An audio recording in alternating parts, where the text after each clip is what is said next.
Good old Oblivion. This was my very first step into an open world RPG. All the way back in 2006, I would have been 9 years old, and believe me when I say, when I played this for the first time, it completely blew my child mind. It sort of recalibrated what I thought was possible for video games at the time. I had come from playing games like Jak and Daxter, Ratchet and Clank, or Sly Cooper, along with the Grand Theft Autos, but looking at Oblivion compared to the GTAs back then, this was like the next step up. It was also my very first video game I had played from Bethesda Game Studios, and ever since Oblivion, I have been a massive fan of any of Bethesda's RPGs. While Morrowind definitely holds a special place in a lot of people's hearts, I think that Oblivion was the true breakout point for Bethesda. The framework of how Oblivion operates as a video game is still used to this day for all of Bethesda's RPGs. While improvements and changes have been made as we've received more Fallouts and more Elder Scrolls along with the recently released Starfield, at the core of all of these games, they function the same way as Oblivion. Now, I probably haven't gone back to the original version of Oblivion since about 2010. As soon as Skyrim hit store shelves the next year in 2011, there was never really any reason to return to Oblivion. Well, Oblivion was an insanely good RPG for its time, considering there weren't many other games quite like it. It absolutely came with its fair share of issues. I do think that Oblivion does some things better than Skyrim. It's always interesting looking at a Bethesda RPG. Whenever they release their next one, they always go 2 steps forward but then 1 step back. For example, comparing Fallout 3 and New Vegas to Fallout 4, for whatever reason, Bethesda decided to scale back the RPG elements that were present in 3 and New Vegas, especially New Vegas, when looking at Fallout 4. Starfield at this point is probably the most disliked Bethesda game, although yes, it has glaring issues, and probably the strongest glaring issues out of any of the RPGs that they've created so far. I still enjoyed this game, but they lacked upon the core component of what makes a Bethesda game, and that's exploration, due to having these procedurally generated planets that end up feeling completely lifeless, forcing the player to explore areas they've gone through time and time again. It's pretty ironic when you think that Starfield revolves around exploring multiple solar systems with up to about 1,000 planets, yet this is the game out of Bethesda's catalog that lacks the hardest in exploration. But with the arrival of the Oblivion remaster, it provides an opportunity for someone like myself who loved this game back in 2006, but struggles to play that original version because it just simply hasn't aged well, or for people who just never played Oblivion back then, who likely got into the Elder Scrolls via Skyrim, which I feel like is the majority of Elder Scrolls players at this point, to finally see what Oblivion is all about. After putting in just over 50 hours and getting most of the achievements here, bar that of the majority of the Thieves Guild, one Shivering Isles achievement, I have to say that this is an almost perfect remaster. When screenshots of the remaster were leaked a week before the official announcement, a lot of people were saying, why is this dubbed remaster and not remake? This is because of the visuals. This is the absolute biggest change here for the remaster. It is simply gorgeous. I would even go as far as to say that this is the best looking Bethesda game we currently have. How this all works is really interesting because it's 2 engines working almost simultaneously together. Unreal Engine 5 is displaying all of the visuals. These have all been recreated from scratch within UE, but how the game is actually working, playing, functioning is still using that original creation engine that was used to operate Oblivion. So technically speaking, you are still playing that original version of the game, just with a whole load of icing on top of the cake. So at its core, this game doesn't warrant a remake subtitle because it is still the same old game. Because so many people were confused about this, Bethesda themselves even acknowledged why it's dubbed a remaster and not a remake. And while I think that Oblivion is definitely the most standout example of a from the ground up remaster, this obviously isn't the first time we've seen a case like this. The Spyro and Crash trilogies are a similar case. While they're not running running on those old engines and are truly redeveloped in Unreal Engine, they still stay faithful to the original vision of those original games. The same can be said for Halo Combat Evolved Anniversary Edition in 2011. This is more closer to Oblivion, as this is still running off the original engine that ran Halo 1, but now you've got a new coat of paint on top, along with the quality of life improvements. But the best comparison to use here with Oblivion is the recent Ninja Gaiden 2 Black. It's basically the same thing. It's running off the original engine with UE5 stitched to it to improve all of the visuals. I think that this style of remaster is going to become more common as time goes on. UE5 stitched to the original engine to try and preserve that original experience of said video game. But I think it was of the utmost importance that this was the way that both Bethesda and the core developers of this remaster, Virtuos, approached re-releasing Oblivion. You see, Oblivion is a really interesting game that holds so much charm within how the game operates. There is so much jank in this game. This is where the Bethesda jank meme was born. And going forward, for any future Bethesda games, this has more so become less of an issue and more so of a feature for any Bethesda RPG. So if Oblivion had been truly remade from the ground up using something like Unreal Engine 5, then a lot of what makes Oblivion Oblivion, with all of its charmful jankiness, probably would have ceased to have existed. Because yeah, this is so close to the original version. Awkward conversations, check, we got him. The news from the other parts of Tamriel. Nothing I'd like to talk about. Bye. Kind of fun combat, but then also a little mindless at the same time. Physics doing whatever the hell the physics wanna do. Ancient 2006 NPC artificial intelligence? Check. Being able to aggro enemies from one cave system, then outside across the entire map into a completely different cave system, check, it's returned. These are just a few of the examples that are absolutely crucial to the DNA strand of this game, and I am so happy they are still here. But this does work as a bit of a double-edged sword. When I had last played Oblivion, I was practically still shitting myself. I didn't really have an understanding of what made a good video game, but skip forward almost 20 years later, where expectations towards video games have wildly changed, and open world RPGs are as common as tax payouts. Going back through Oblivion in 2025, there are absolutely some standout issues. The accommodation of progression for how much content is in Oblivion, because there is seriously a staggering amount,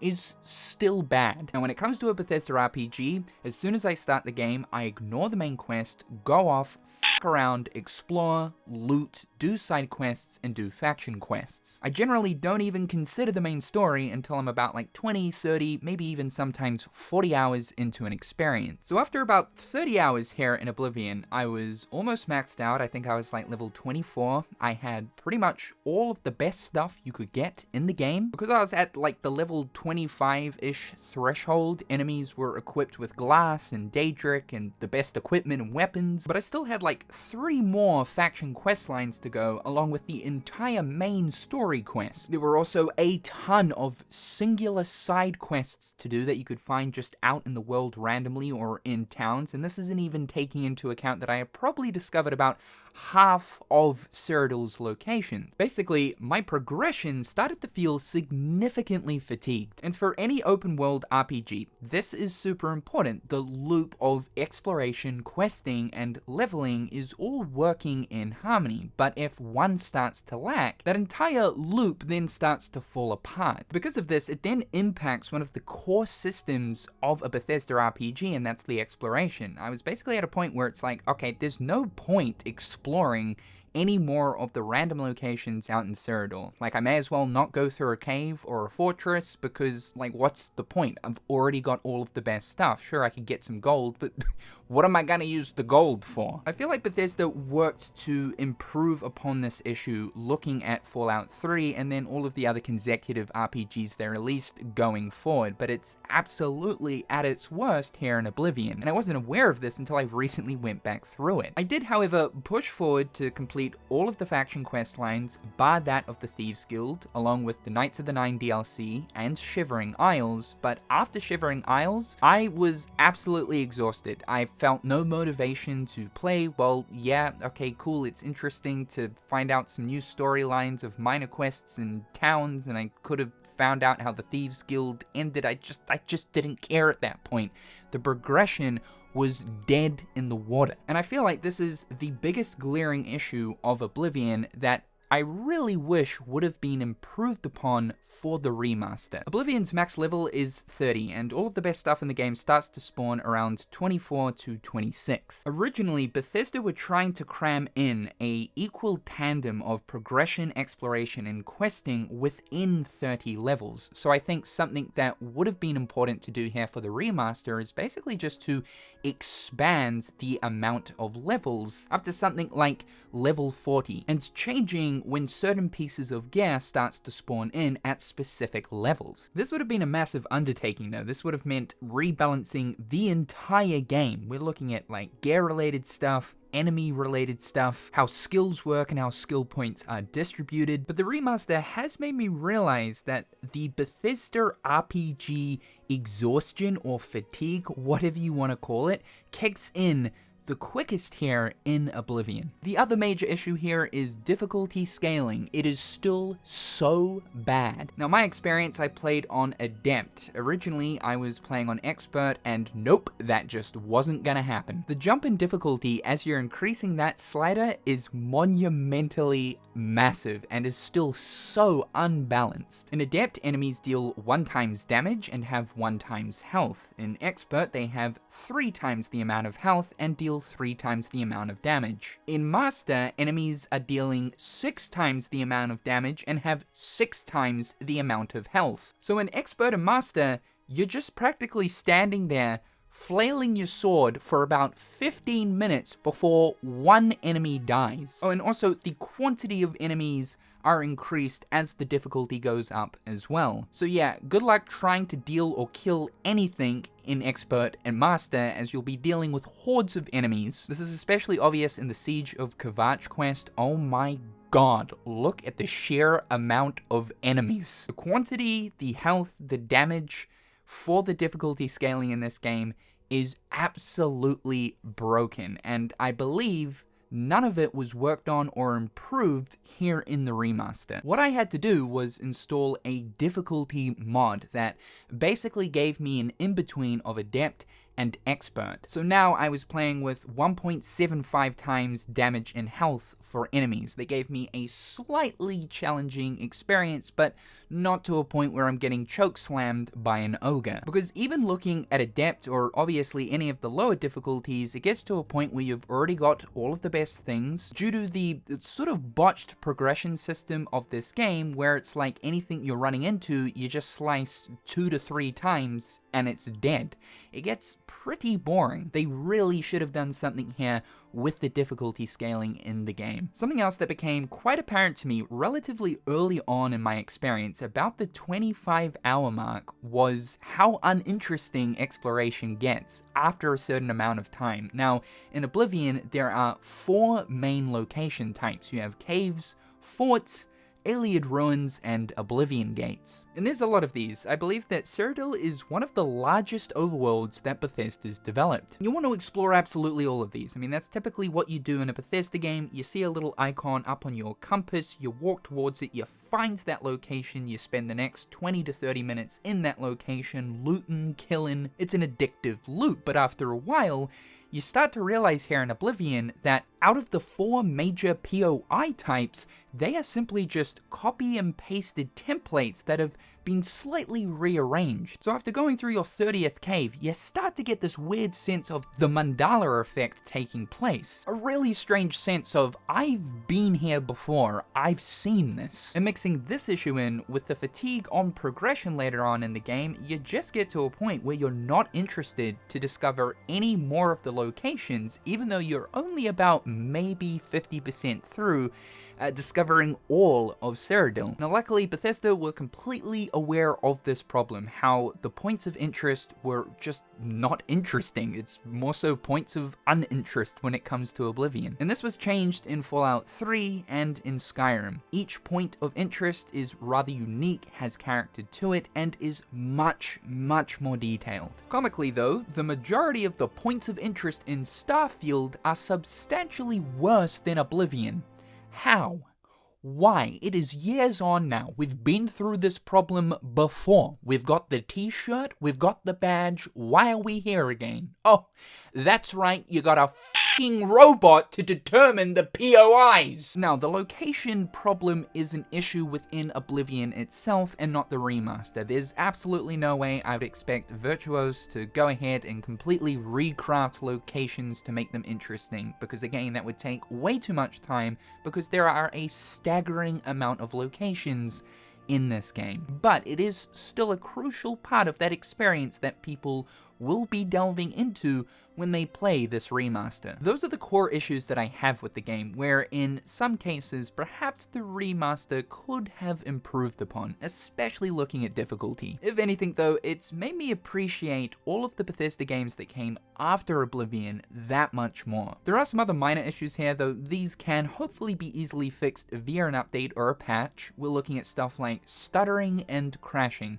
Now I know that this is incredibly prevalent on the console versions. I played on PC, running off a 5080, and even I was experiencing the odd bit of stuttering. This was quite noticeable out in the overworld, along with crashes. My god, I don't think I've experienced this many crashes in a game ever. I mean, Bethesda games are known for just random crashes, and thank God all of their games autosave whenever you're going into a location and out of a location. I also had issues where the compass would bug out, my waypoint for where I need to go for my quest would be on the other side of the planet, where in actual fact it was 10 meters in front of me. This would happen so often, and the only way to fix it would be to restart the game. And quests just not working because the pathfinding of a certain NPC is completely wacky-doo. Although some would say that this is actually just a feature of a Bethesda RPG. However, taking all of that into account, I have to say that I had such a great time going back through this game simply because it had been more than a decade since I had last played it. The visuals of the Oblivion remaster are simply breathtaking. It's so strange to have what is a 2006 game functioning like a 2006 game, but with modern day visuals. The environments are gorgeous, the lighting gorgeous, character models look so good. And yeah, I know there's a lot of complaints about how the color palette has changed from the bright greens to the more browny, yellowy piss filter going on. Personally, I didn't mind it, but just know that if you are playing on PC, there is a reshade preset to basically restore the original color palette of the game. And obviously all of the minor improvements, quality of life features that Virtuos implemented here into the remaster. We're looking at new combat animations. While combat still works practically the exact same, the new animations for all of the different weapons and how they swing give a refreshing new take to the combat system. Sprinting is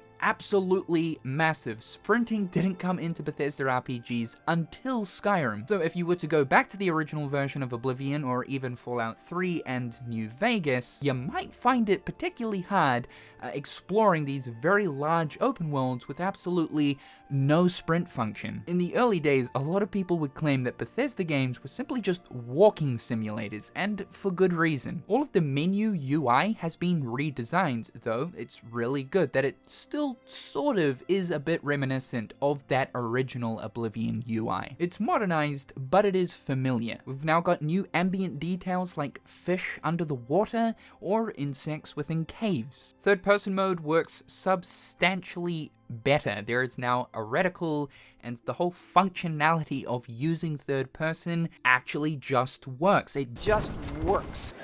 It's not, I'm not kidding. Todd Howard, it just works. Bless, you can play the game comfortably in third person. And also, just a bonus point to the devs, this isn't even something they did, but rather they didn't do, and that's touch the OST, the music of this game. It's completely original. They didn't remix it or enhance it or nothing, because they knew that the OST that Oblivion shipped with back in 2006 is peak. The music of this game for me is like a portal of nostalgia. It just sends me back to simpler times where my only priority and responsibility in life was to simply get home at 3 o'clock after school and play video games. For me anyway, the Oblivion soundtrack is one of the most legendary soundtracks in any video game that I have played. Up there in the same bracket as the KH1 and KH2 OSTs. There's also some new lip-syncing technology for all of the conversations throughout the game, along with some new voice acting, though the majority of the OG voice acting has remained, and we love that. This really does get so close to being the perfect remaster. It's so respectful of the original experience of Oblivion from 2006, so much so that it's kind of scary. And that's nothing but a good thing, but I do wish that the progression and the difficulty scaling was one thing that the devs considered to improve upon, as these are truly Oblivion's greatest flaws. But most importantly, it tells us that Bethesda are interested in remastering their games, something that they, for so many years, were kind of against. And for those that didn't know, the Oblivion remaster was actually leaked back in September of 2023 via a Microsoft FTC document. In this same document, it also states that Fallout 3 remaster is a real thing too. While The Elder Scrolls was my first step into Bethesda games, it was with Fallout 3 that I became a big fan of the studio. So, personally, I really hope this is something that truly will end up happening. However guys, thank you so much for tuning into this video. Be sure to slap that like button, it helps me out more than you know, and subscribe to the channel to keep up with everything going on here. A big thank you to my wonderful patrons, I appreciate the support. I hope each and every one of you are having a fantastic day, and we'll talk again real soon.